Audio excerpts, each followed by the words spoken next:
Hello, hello, all my sister goddesses here in the Women Helping Women Entrepreneurs Facebook group. I am Sensei Victoria Whitfield. I happen to be the world's first business Reiki master. You can find me at naturalintuition.com, or you can come and visit me over on my podcast on iTunes called the Journeypreneur Podcast. Would love to hear from you there. But I wanted to go live here in this Facebook group to share a bit about Reiki healing, specifically for sales shame and sales scars. Now, if that's something that speaks to you, I would love to know if it does. Give me a thumbs up, a heart, or put hashtag live if you're watching live so I know if you're with me. And this, for me, is a topic, by the way, that I personally have been journeying with for well over a decade myself, um, as well as healing and doing energy clearing specifically around our relationship with abundance in my own entrepreneur circles. So again, if this speaks to you, go ahead and put hashtag live. Hi, Sonia, if you are watching live for this live energy clearing. And if you are watching the replay, go ahead and put hashtag replay so I know to love you up and thank you for being part of this experience. So let's get to it. What do I mean when I say sales scars and sales shame? So let me tell a story. I remember when I was a baby Reiki master, and the point of learning Reiki was to practice it and to heal myself. That was more of why I got into Reiki, because I was personally healing from a broken heart. It was a really bad breakup where I lost a big chunk of my own personal identity. Like, I had tied it into the relationship, and I wanted to heal after the end of that awful breakup. And so that's why I started studying Reiki in the first place, for my own personal healing. And part of practicing Reiki, by the way, if you are a Reiki practitioner, a Reiki master, right, a Reiki person, type Reiki in the chat below, because I want to connect with my Reiki family here.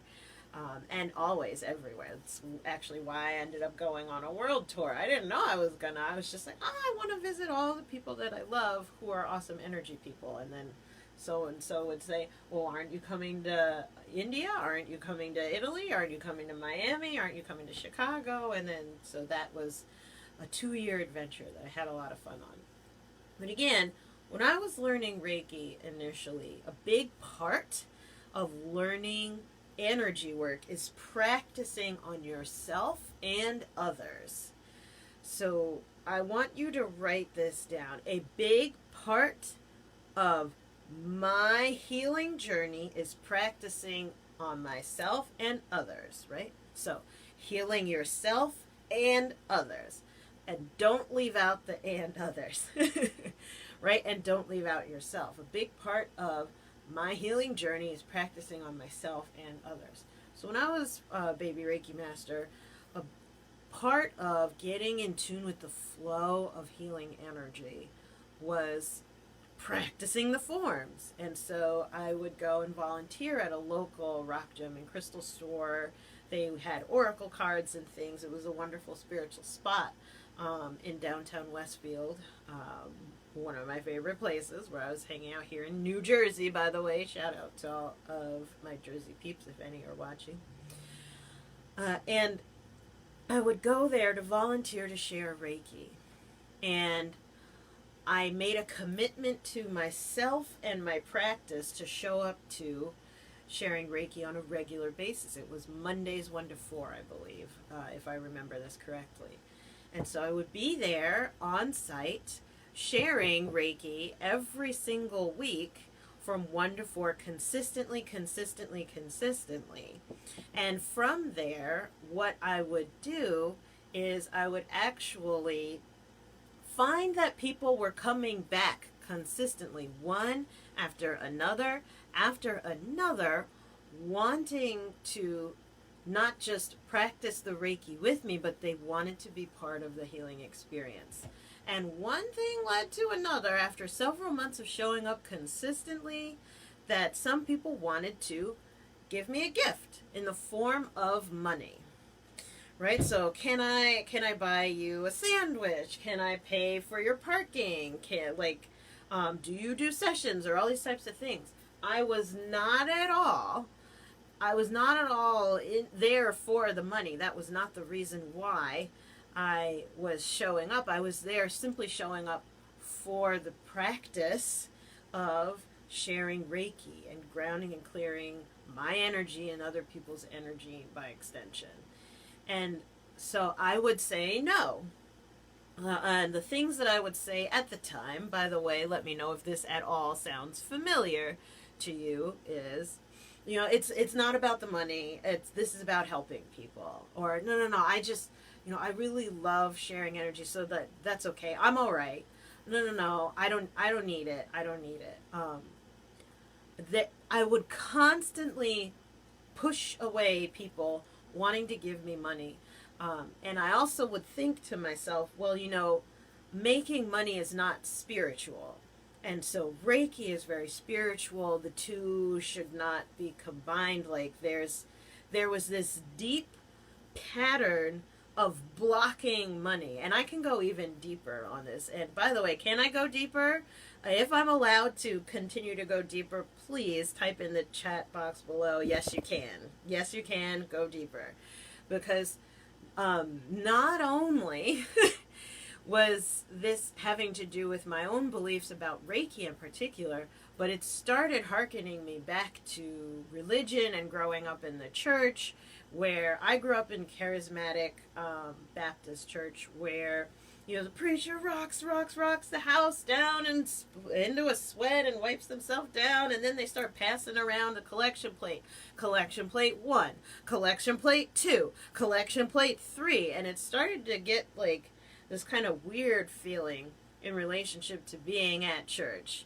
Thank you, Diana, by the way. Thank you, sis.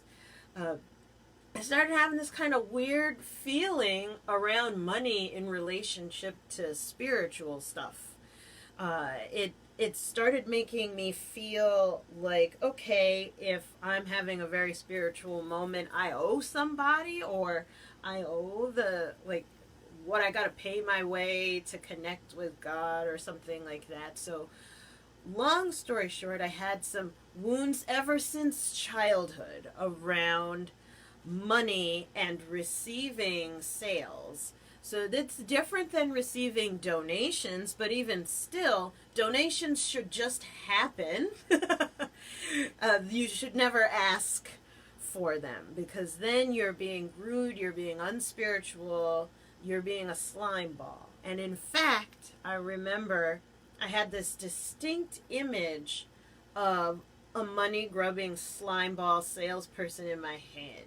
It was like this kind of fat, middle-aged older man that was balding and greasy, right? You could tell that he was greasy and had the gold chains, and he was a car salesman. And side note, I've had this experience before of trying to go and buy a car, and someone who was miseducated in how to sell a car would walk up and say to me, "Hey baby, that's your car. I know it." And I'm no, we're gonna keep it moving. Hashtag nope.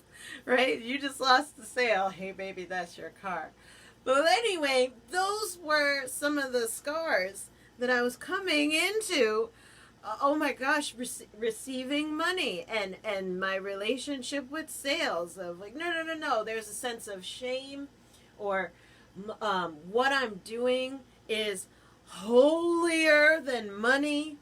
Right? What I'm the gift that I'm given, the fact that I'm practicing Reiki is above money and as some sort of an energetic exchange. So there's that, But I hope I have your permission. I'm going to keep asking for permission because I believe permission is sexy. Is it okay if I continue to go even deeper into this? Because I want to share my sales scars and money shame. I want to reveal it so that you feel the courage to reveal yours to yourself. You don't have to reveal yours to me, but I want you to know that there's another sister out there who may understand what you're going through. Hi, Julia. So I just want to ask permission. Is it okay if I continue to go a little bit deeper into this sales scars and sales shame issue? Because for me, as a woman in particular, for like on top of the charismatic spiritual person, a woman of color, like person of color, the raised in the church, etc. On top of that, I want to talk about me specifically being female in relationship to sales and money. So, by the way, type it in the comments below. Do I have your permission to continue to go deeper?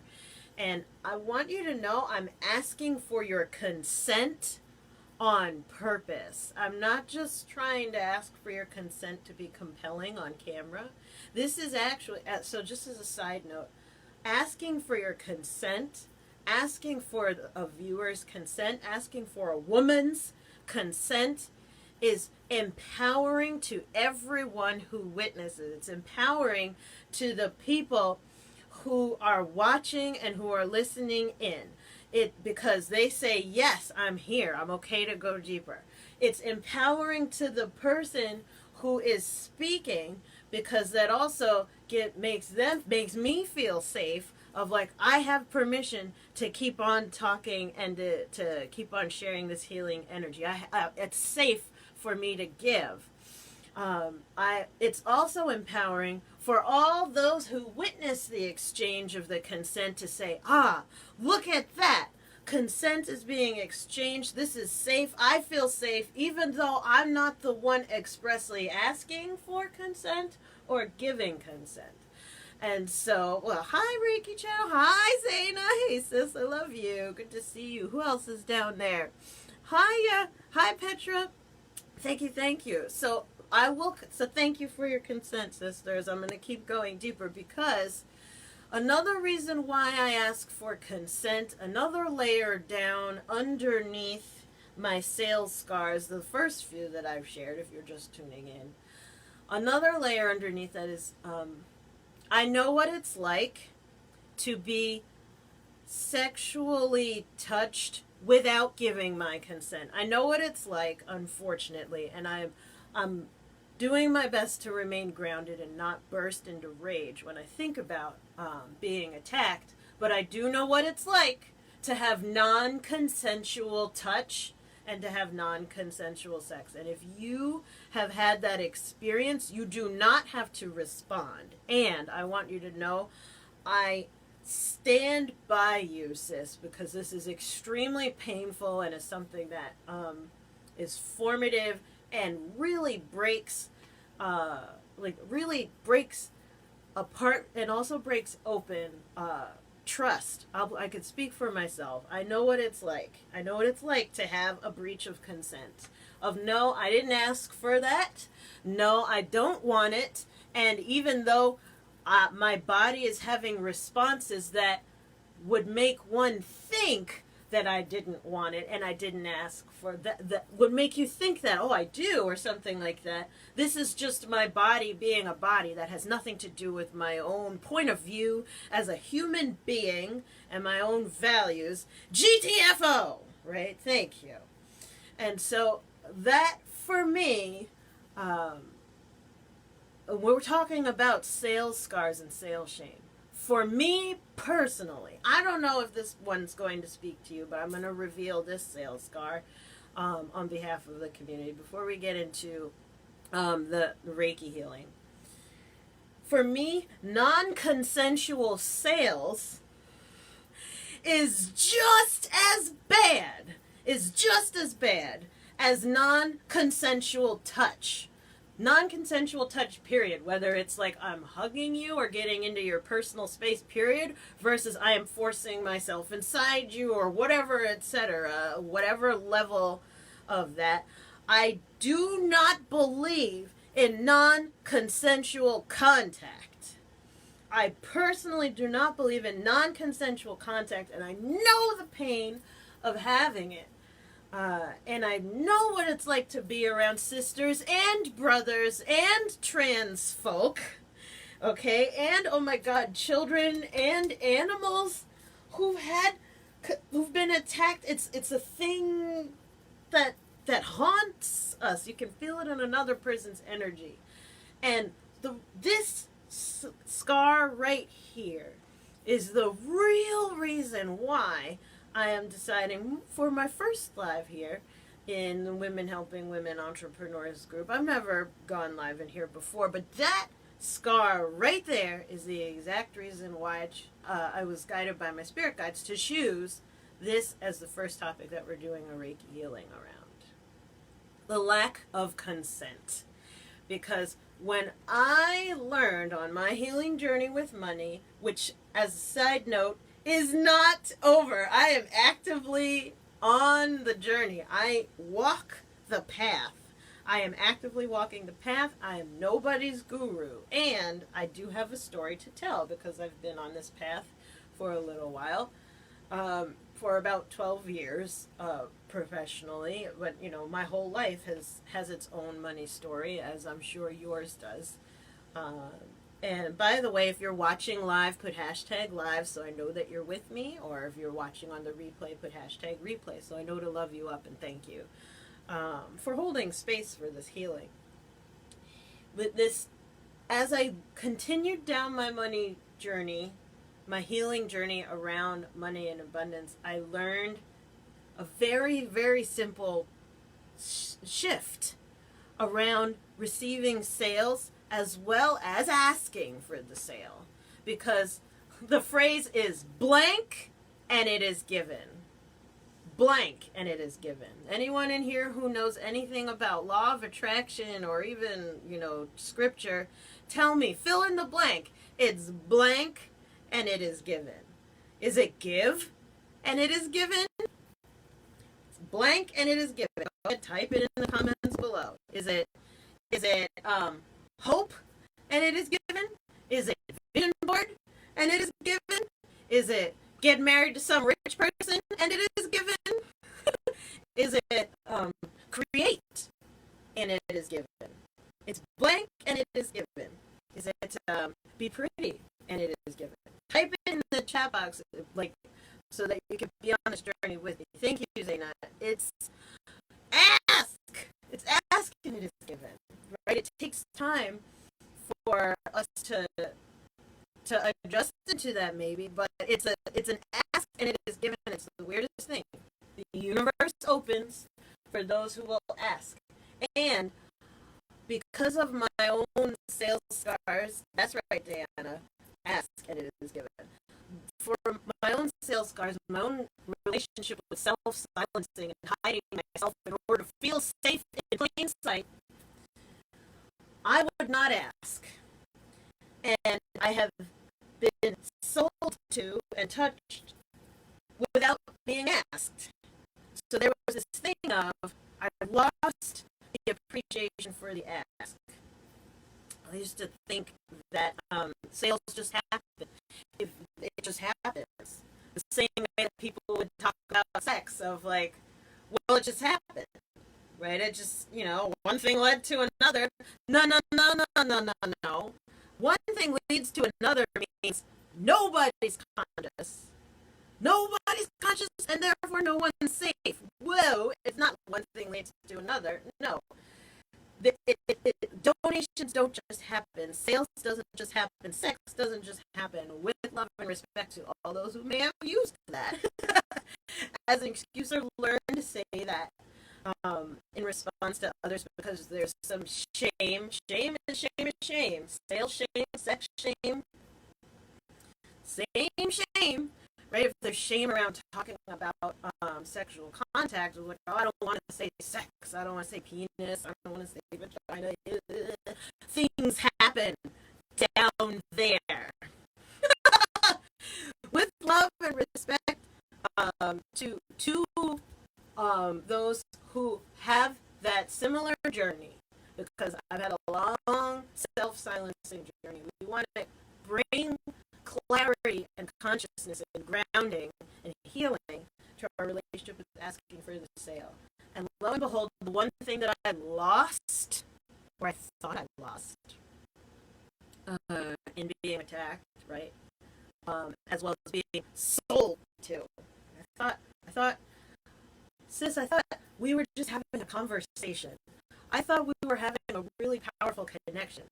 Bro, I thought you were teaching me something. Why am I being sold to? Like, I thought we were going to hang out today and talk about positive stuff, and all of a sudden I'm being sold at. Like, all of this non-consensual sales, I personally made a connection between that and non-consensual touch. But the one thing that was missing is the ask. Oh, okay, wait a minute. Because I've also had sexual experiences that have been awesome! Yeah, and it was consensual. There was a question, can I go deeper? The answer was, okay. And we had a wonderful exploration, right? And this has happened plenty of times. So I know how great consent can be and how sexy consent can be. And then lo and behold, I noticed, wait a minute, I've bought a lot of stuff. And happily, I used to think there was, by the way, shout out and take a look to see if this sounds familiar. Shout out to you as you're watching, fam. By the way, hashtag live if you're watching live, hashtag replay if you're watching the replay. You ever notice, this for me, I feel like, what's wrong with me? I can't receive sales. I can't charge for what I'm doing. But yo, if someone comes over here and tries to sell me a program, why is my credit card suddenly coming out and going on their end? Right? I'm happy to pay. I'm excited to buy. Right? I'm a, how do you say, hyperactive buyer. I love buying stuff. Shopping is so fun. Women shop for recreation, like that's allowed. So, oh snap, I'm gonna enjoy spending me some money. But if it ever comes for me asking for money, or for me asking for the sale, no, it has to be this like rigmarole of, oh my god, I don't know if I'm worthy, and I can't, and I'm taking money out of their pocket, and I'm sorry that I'm talented, I'm sorry that I'm visible, I'm sorry that I'm female, I'm sorry that I'm a healer, I'm sorry that I'm an entrepreneur, I'm sorry that I have bills to, I'm sorry that I have a team, I'm sorry I have a family to feed, I'm sorry, apologizing profusely inside of myself and also outside to the person who source may have attracted. I'm like, all right, go gadget, divine alignment. This person should be working with you. I'm sorry, I'm brilliant. And then I push them away. Versus, and like, if you are watching this right now and you're like, Victoria, I need to make some sales. I want you, this is the one takeaway, and now we're going to get to the Reiki clearing really quick, because it doesn't have to take long, it just needs to be clear. One thing you need to write down is, do you want my help with that? Do you want my help with that? Just ask them a question. If someone is telling you all of the issues that are going on, and you know that you can help them, don't coach them. Just ask, do you want my help with that? because they may just want to be witnessed. When you ask for their consent, then you can share your programs, you can share your solutions, etc., but maybe they don't. Maybe they just want to be witnessed. And let's be okay with the fact that we have consent going here, that consent exists. Once you ask, the floodgates of ease and abundance open naturally for you, as well as the floodgates of ease and abundance receiving opens for the person who said yes. Right? Be kind to yourself. It really can be that simple. So with that being said, let's get to the Reiki clearing around this in particular of the day. So what I want you to do, if you are a Reiki master teacher or if you're a Reiki practitioner, draw your symbols.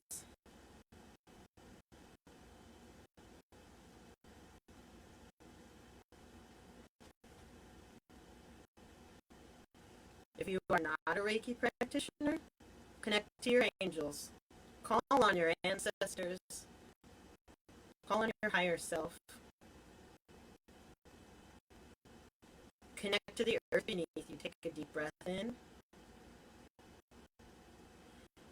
And on your next exhale, see and feel a waterfall of healing white light pouring down through the crown of your head, all the way down your spine, cleansing and clearing your central channels, flowing out through your arms and hands, down through your legs and feet, rooting you into the earth. Open and relax and allowing. Calling in all angels. Thank you, Holy Spirit, for your presence. Thank you, force of nature, for always driving forward. Thank you, mother, grandmother, great-grandmother, great-great-grandmother, and all mothers that I descend from. Thank you, father, grandfather, great-grandfather, great-great-grandfather, and all fathers that I descend from. Thank you. Thank you, Mother Gaia. I enter the flow of life and abundance that is always present, flowing to me and through me now. And so it is.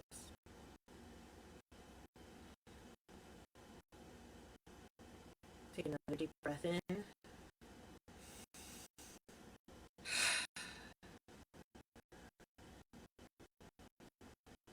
One more deep breath in. Do you want my help with that? Do you want my help with that? If you have more of a story that's opened up from us talking today, let me know if you want my help with that. And feel free to use that phrase, do you want my help with that? The next time you encounter someone whose source is brought across your path that you are divinely contracted to help and heal. I'm Sensei Victoria Whitfield. You can find me at naturaltuition.com. Go to the description if you want to join an upcoming challenge we got going. Long story short, I'm sending you so much love. I feel a tremendous amount of heat, that Reiki heat flowing between us right now. I want you to know it's an honor and a pleasure to get to be here in your presence. Tag a sister goddess below who needs to hear this, and I'll see you on the other side.